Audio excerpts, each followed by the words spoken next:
আসসালামু আলাইকুম, welcome back to my channel. আশা করি আপনারা সবাই ভালো আছেন। আলহামদুলিল্লাহ আমরা সবাই ভালো আছি। আজ বাড়িতে অনেক মেহমান আছে, তাই আজকে বাবা অনেক বাজার করে নিয়ে এসেছে।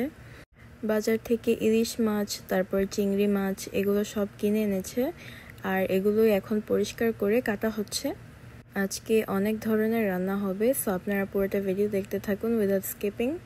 আজকে 2টা ইলিশ মাছ নেওয়া হয়েছে, এই 2টাই কাটা হবে। কিছুটা বড় থাকবে আর কিছুটা ছোট পিস থাকবে।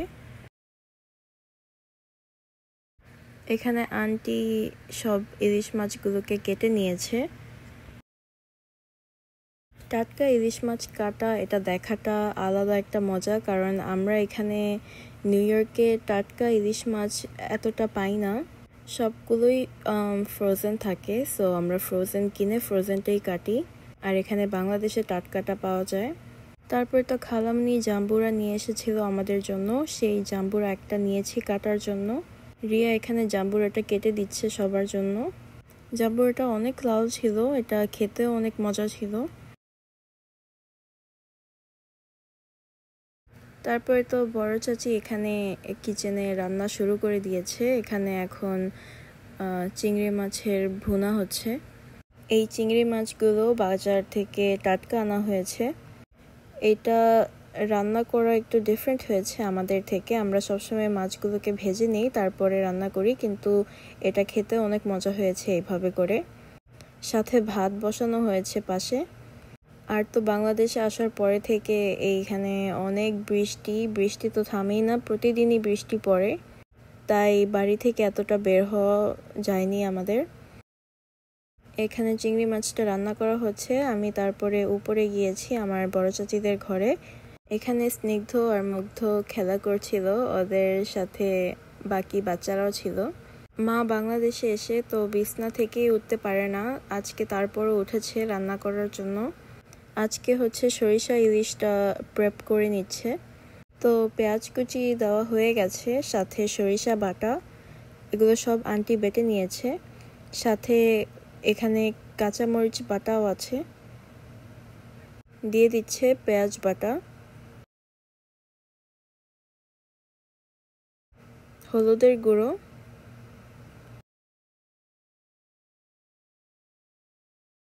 আর সাথে লবণ দেওয়া হয়েছে। এখন এই সবগুলো মশলাটাকে মিক্স করে নিবে।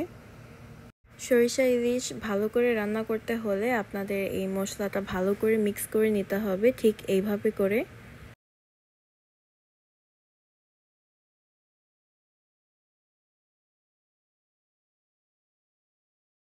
মশলাটা ভালো করে মেখে নেওয়া হয়ে গেছে, এখন এটাতে পানি দেওয়া হচ্ছে। ইলিশ মাছটা কিন্তু মাশাআল্লাহ অনেক সুন্দর, আর ভেতরে ডিমও আছে। এখন ইলিশ মাছ একটা একটা করে দেওয়া হচ্ছে, নাহলে মাছগুলো ভেঙে যাবে, কারণ এটা টাটকা মাছ আর অনেক সফট। ইলিশ মাছগুলো একটা একটা করে দেওয়া হচ্ছে, নাহলে ভেঙে যাবে। আর হচ্ছে ইলিশ মাছগুলোকে ছড়িয়ে দেওয়া হচ্ছে যেন এটাকে এতটা নাড়তে না হয়।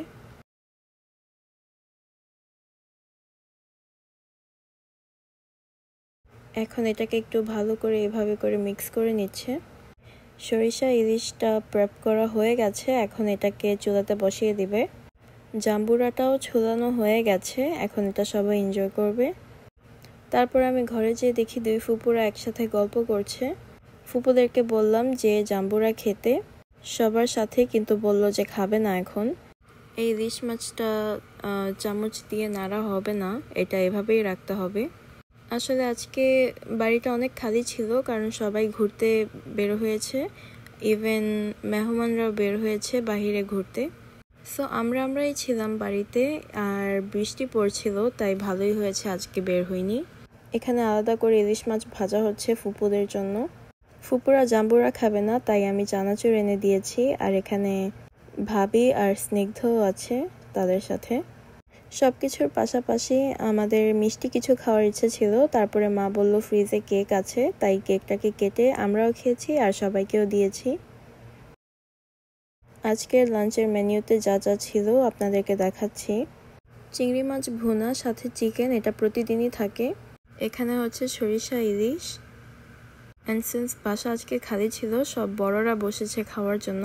সো বাবারা, আঙ্কেলরা আর ভাইয়েরা বসেছে খাওয়ার জন্য। এখন সব কিছুর সাথে সালাদও ছিল। সো সবাই মজা করে খেয়েছে আজকের খাবারটা। যা বলছিলাম যে মা বাংলাদেশে এসে বিছানা থেকে উঠতে পারছিল না, এতটা অসুস্থ ছিল। তারপর আজকে উঠতে বললাম, কারণ আজকে বাড়িতে অনেক মেহমান এসেছে। সবাই খেয়ে উঠে পড়েছে। তারপর আমরা সবাই বসেছি খাওয়ার জন্য।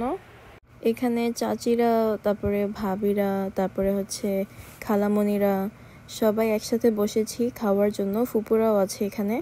তারপর তো এই বৃষ্টির দিনেই আমার কাজিনরা বলল যে একটু বের হতে। আমি তো না করলাম, বলল যে তোমাকে আজকে ট্রিট দিব। তাই আমাকে আজকে বের করে নিয়ে এসেছে বাড়ি থেকে বিকালে। দূরে কোথাও যাইনি, বাড়ির আশেপাশেই ছিলাম। সো ওরা বলল যে চলো এক জায়গায় ঘুরতে নিয়ে যাব। আর বাহিরে অনেক বৃষ্টি ছিল, তাই বেশি সময় বাহিরে থাকতেও পারিনি। তাই তাড়াতাড়ি করে চলে এসে পড়েছি বাড়িতে। রাস্তায় অনেক জ্যাম ছিল, তারপরও বাড়িতে চলে এসে পড়েছি। এখানে চাচারা, তারপরে মামারা সবাই বসেছে খাওয়ার জন্য।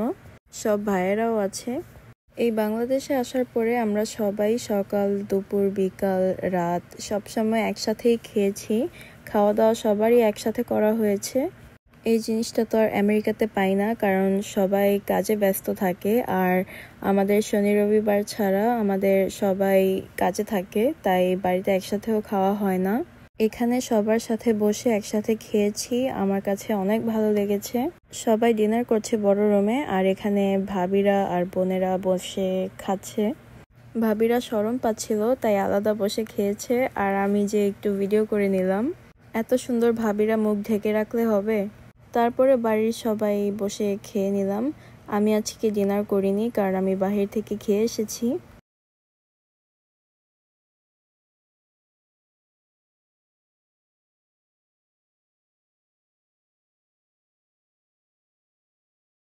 খালামণিরা বিক্রমপুর থেকে আসার সময় এই মিষ্টি দইটা নিয়ে এসেছে।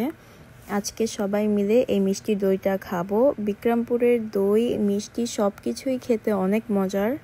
And since everyone is at home, we all enjoyed this.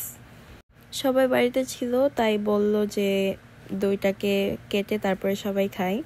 খাওয়া দাওয়া আর গল্প, এটার কোনো শেষ নাই বাংলাদেশে। এটা হচ্ছে আরেক ধরনের মজা। সবার সাথে এভাবে মজা করতে অনেক ভালো লাগে।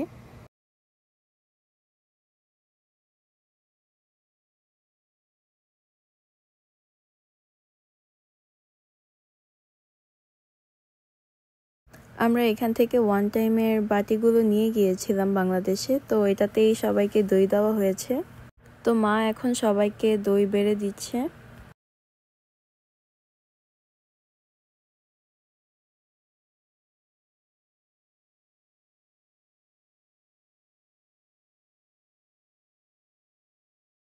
আমি দইটা অনেক পছন্দ করেছি, এটা খেতে টক মিষ্টি ছিল।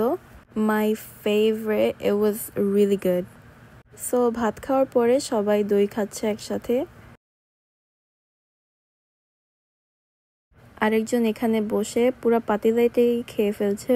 খাওয়া দাওয়া করতে করতে আজকে অনেক রাত হয়ে গেছে, সবাই অনেক টায়ার্ড। সো এক এক জায়গায় সবাই ঘুমিয়ে পড়েছে। আজকের জন্য এই পর্যন্ত। আশা করি ভিডিওটি আপনাদের কাছে ভালো লেগেছে। আল্লাহ হাফেজ, আসসালামু আলাইকুম।